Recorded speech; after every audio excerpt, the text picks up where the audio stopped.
Locked On Podcast Network presents Locked On Sports Today.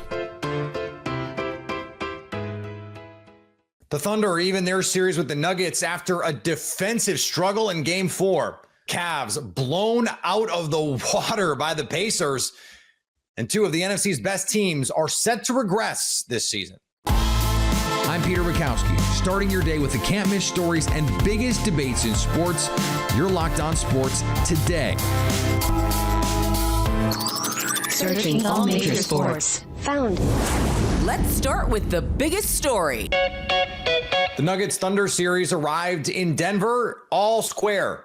They leave Denver all square after a 92-87 Game 4 win by the Oklahoma City Thunder. Rylan Stiles in the arena from Locked On Thunder joins me now. And Rylan, this has been a back and forth contest in all four games, really. Maybe with one exception, right? Yeah, Game 2. What is been the key here when the Thunder have won? What has been the difference? Well, when the Thunder win, they just don't get dominated on the glass. I mean, you look at what happened in Game 1. It was a tight game, but the Thunder were just annihilated in the rebounding category, and they could not finish down the stretch. And then they've been more competitive on the glass, and it's been able to help them stay in these contests. But really, it comes down to this is a young team who's had to learn how to execute down the stretch and how to battle through adversity when things don't go their way. This game was a lot like Game 1. Neither team shot the ball well. Neither team had their fastball offensively, and it just came down to who made the fewest mistakes in the fourth quarter. Denver had costly missed free throws just like the Thunder did in Game 1, and it kind of is as simple as that. But for the Thunder, they've got to figure out kind of a more cohesive half-court offense. But the big thing has been their competitive level, rebounding the basketball to allow them to utilize their ability to create turnovers, which they've done in a pretty decent clip through the first four games of this series. The non-Shai Gilgeous-Alexander starters for the Thunder in this one could not buy a bucket. This is a team that takes and makes a lot of three-pointers. Chet Holmgren 0 for 3, Jalen Williams 0 for 5, Shai was 0 for 5, Lou Dort was 2 for 10. They could not buy a bucket, but either team could make a jump shot. Does Oklahoma City have a counter that they can be consistent enough with, as this is now a best-of-3 series? Yeah, it's their defense. I mean, this is what this whole Thunder team has been built on. And I think sometimes in the battles of amongst this war, you can lose sight of that. But all four games have gone to the Thunder's formula of their defense keeps them around in games, and then they're so deep and so talented that they lean on that to win them games. And oftentimes in the regular season, it was good enough for a blowout win, which is why they had the best point differential in NBA history. In Game 2, that was the case. But the reason why this team was not buried because of their horrendous offense in Game 4 or Game 1 is because of how elite they are defensively. And I think that the difference tonight was the bench of Denver when they're in this funk offensively and they can't hit their shots just like the Thunder couldn't. Both teams shot 24% from three. They had no one else to turn to. OKC could turn to guys like Wiggins and Cason Wallace and Alex Caruso, who did find the bottom of the net on pivotal threes, especially in that fourth quarter, to get them this win. Yeah, the only guys really who could make any shots were the two guys you mentioned, Aaron Wiggins, Cason Wallace.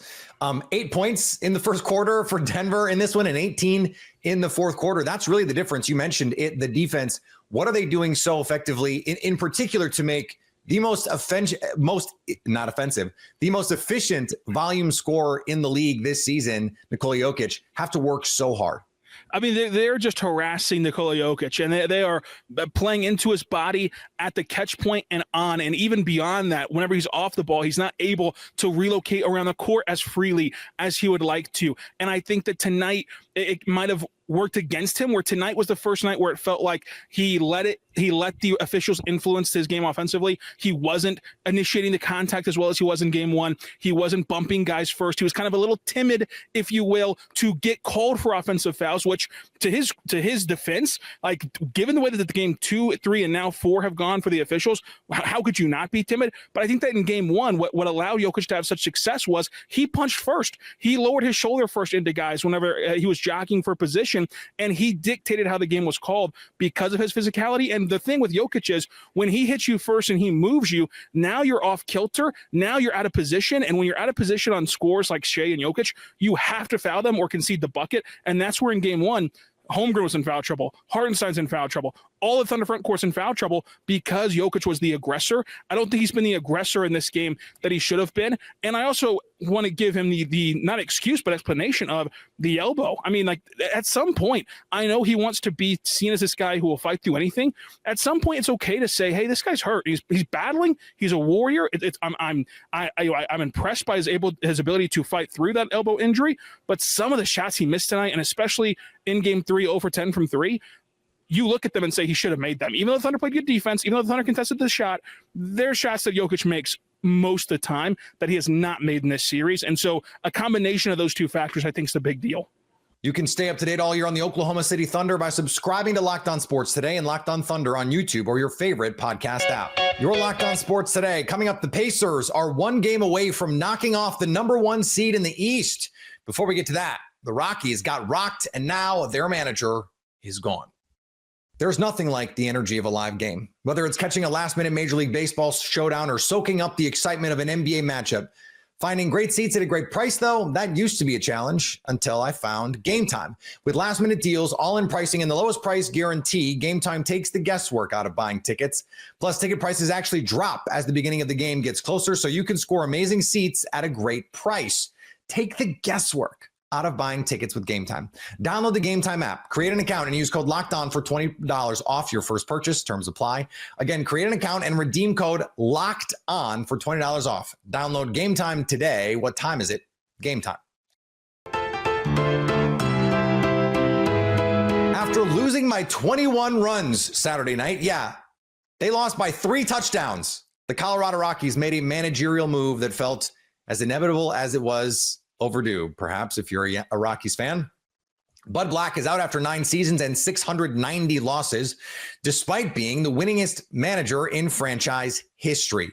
The Rockies are, 7-33. Owners of the worst record in baseball, the worst 40-game start since the 1988 Orioles. A 9-3 win Sunday wasn't enough to save him. Now it's interim manager Warren Schaefer's turn to steer this sinking ship. Good luck, man. Back in baseball, the Phillies squared off against the Guardians. Not much more you could ask of the Phillies on a 6-game road trip than to go 5-1 on that trip. And certainly not much more you can ask of Zach Wheeler when you talk about his 13 2/3 innings, allowing just 2 runs on the road, including the 7 scoreless innings he tossed against the Cleveland Guardians to wrap up that series with a 3-0 victory and also give the Phils their 5th straight series win. And how about Kyle Schwarber in Game 3 against the Guardians? 2 home runs, now his 13th and 14th home runs of the season, tying him with only the Yankees' Aaron Judge for the most in all of Major League Baseball. First one came in the 2nd inning against the Guardians to get the Phillies on the board, and then later in the 8th inning and needed a little bit of breathing room.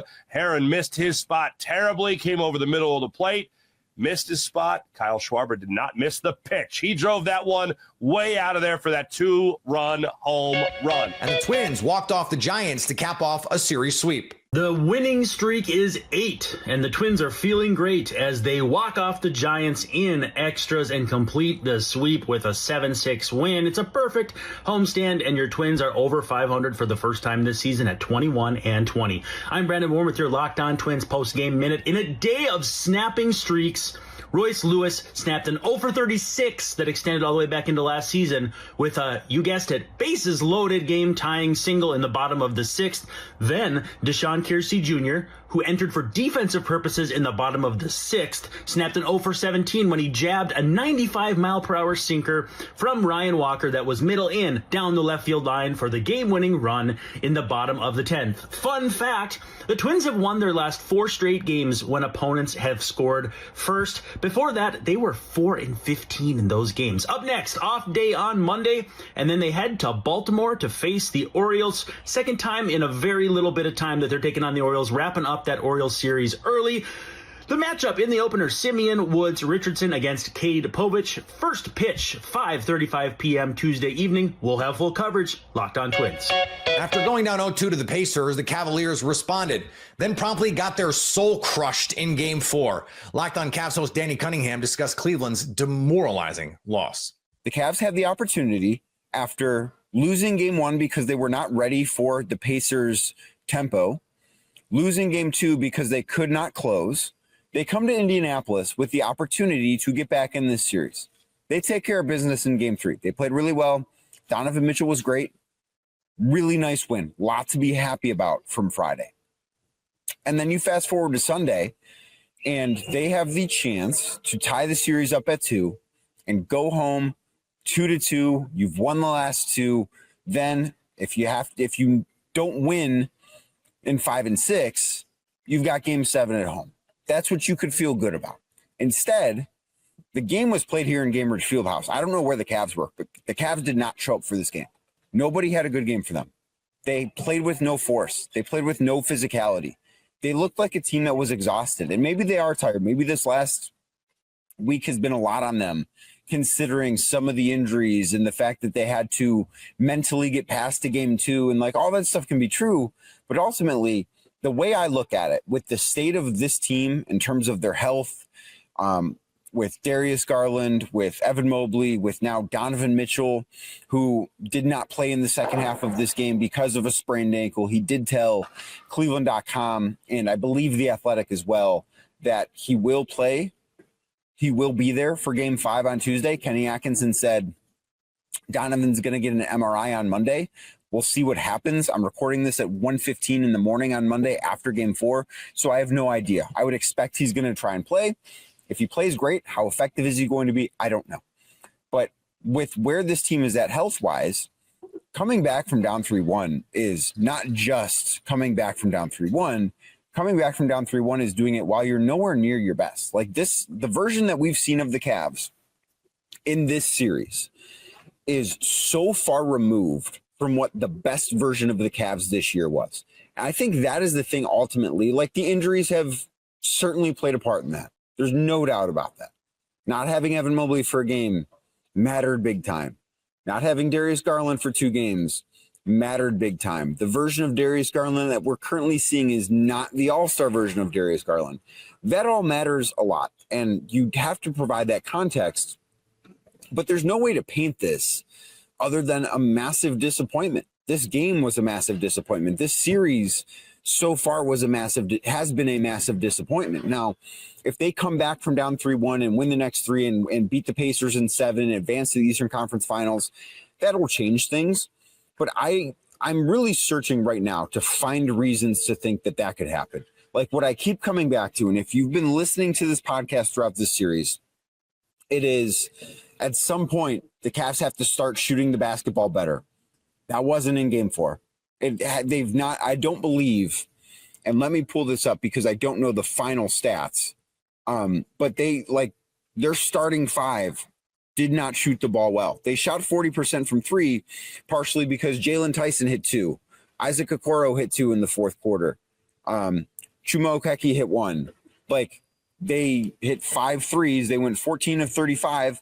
Partially because in garbage time when there was no pressure and there was not any game pressure in the second half at all. Like this game was decided with around 3 minutes left in the second quarter when the Pacers went on a run to close out the half. That's when this game was over. But the Cavs' key players have not shot the ball well in this series. Darius Garland 1 of 5. Donovan Mitchell 1 of 5. Max Strus has showed up. He's about the only one, 3 of 7. Evan Mobley 2 of 4, but one of those was in the second half when there was no game pressure.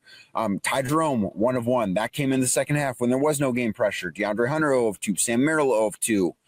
Dean Wade 1 of 2. I believe that make was in the second half when there was no game pressure. Like they were at halftime 5 of 19 on threes. So if you want to talk yourself into it, it's okay. The Cavs are at some point going to start shooting the ball well. Maybe that's game 5. Outside of that, the Pacers absolutely dominated this game. And the Cavs can still look themselves in the mirror. Well, we outplayed Indy in game 2. We outplayed Indy significantly in game 3. This should be a 2-2 series at worst. Should be, but that's not the reality we live in. The Cavs blew a game at home in game 2. They were not prepared in game 1, and they eliminated all of their margin for error. That's what happened there. Winning the series after that stuff was not impossible, but you couldn't afford a night like this one. You could not afford a night like what Sunday night was, where it's not just that they lose, it's that they got absolutely dominated. Like the Pacers looked like a team capable of winning in the finals, and the Cavs looked like a team that didn't belong in the playoffs in this game. Stay up to date all year on the Cleveland Cavaliers by subscribing to Locked On Sports Today and Locked On Cavs on your favorite podcast app and on YouTube. Coming up, the Lions and Commanders are about to regress. Could both the Commanders and Lions take steps back in 2025? Locked On NFL Draft dudes Kyle Krabs and Joe Marino give their take. Locked On NFL Scouting is the podcast, and this was that conversation. I think part of the conversation about regression for Detroit is a lot easier because I think you've got two other teams in that division that are hotly nipping on their heels, right? Where Minnesota won 14 last year, Green Bay won 11. I think Green Bay has a chance to be a better football team this year than they were last year, right? Mm-hmm. Minnesota, we'll see, but even if there is some level of regression there, they went through nowhere near the attrition that Detroit went through with the coaching staff. And I look at Detroit and the Aiden Hutchinson return and kind of the second edge spots up in the air right now. We talked about questions yesterday that came up, the Ali McNeil injury, kind of their front. Some questions, right? Mm-hmm. And then obviously Ben Johnson, how big of a role did he have in kind of being the maestro that pulls everything together on both sides of the ball? So I think it's fair to speculate and question. And I don't think it's outside of any realm of possibility that, like, Detroit wins 10 games and then would be third in the North. Like, is that fair to say? Yeah, I don't think they're going to win 15 games. Yeah. I think it's unlikely that any team wins 15 games. So it's less about Detroit other than it's hard to win 15 games 2 years in a row. So I want to keep it first about the outlook at the conference instead of sitting here and getting into like, well, how many games is Detroit going to win? Right. I agree. So I don't think it's outlandish for them to be third in the North. And then you're looking at Dallas is probably going to bounce back to some degree. Washington exists. Philadelphia exists. Tampa in the South. And then the Rams won that division last year. The Seahawks won 10 games. Now they turned the whole offense inside out. Good. Did they win 10 games again? Like that's part of the pathway for Detroit missing the playoffs. But I think the fact that this take has combined both Washington and Detroit, I think now kind of leaves it too open for both of them to miss. By the advanced numbers, the Detroit Lions were one of the best teams in the NFL last year. By the regular numbers, the Lions were one of the best teams in the NFL last year. But you need some luck to win 15 games in the NFL. They led the league in what's called estimated wins. So what is your point differential suggest you should have been in terms of record? They won a game and a half more than even what they should have done. Well, they lost their offensive coordinator, who was an enormous driver of their offense. They lost their defensive coordinator, who did a terrific job of getting the best out of some no-name defensive players. And now they're having to replace those guys with coaches we don't know anything about. We have no track record with in Detroit. We still don't know what the future of Aiden Hutchinson is beyond some clips. The clips don't look great so far. And they were pretty healthy last year. They're going to need a lot of luck to get to that 13 win number. And they just, odds are, probably won't. The Commanders, on the other hand, they were a 9.6 win team by estimated wins. That's a big gap from the 12 win team that they were a year ago. They need a lot of luck, and they got it. They needed some Kenny Pickett playtime, and they got it. They're better this year than they were last year, but they're also going to play a tougher schedule. The division's going to be better. The conference is better. They're going to regress, not because of anything that they did necessarily, but because they just weren't as good as 12 wins last year. That's just unfortunately how this works. And finally, Josh Young gave his mom a Mother's Day to remember with a little help from his brother. The Rangers' third baseman homered in a 6-1 win over the Tigers, where his younger brother Jace started at the same position.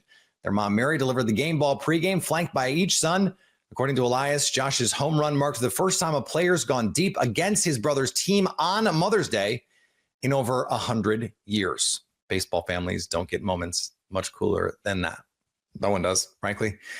If you're catching this episode after hearing your favorite Locked On show, make sure to subscribe to Locked On Sports Today on YouTube or wherever you get your podcasts so you never miss an episode.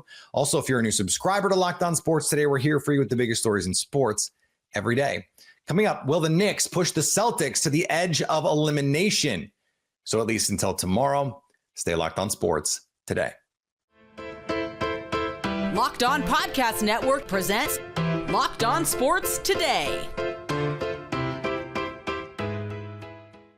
For more episodes of Locked On Sports Today, go to our video on demand. Click on Sports at the top of your screen. There, you'll find past episodes of Locked On Sports Today, plus other Locked On shows on demand.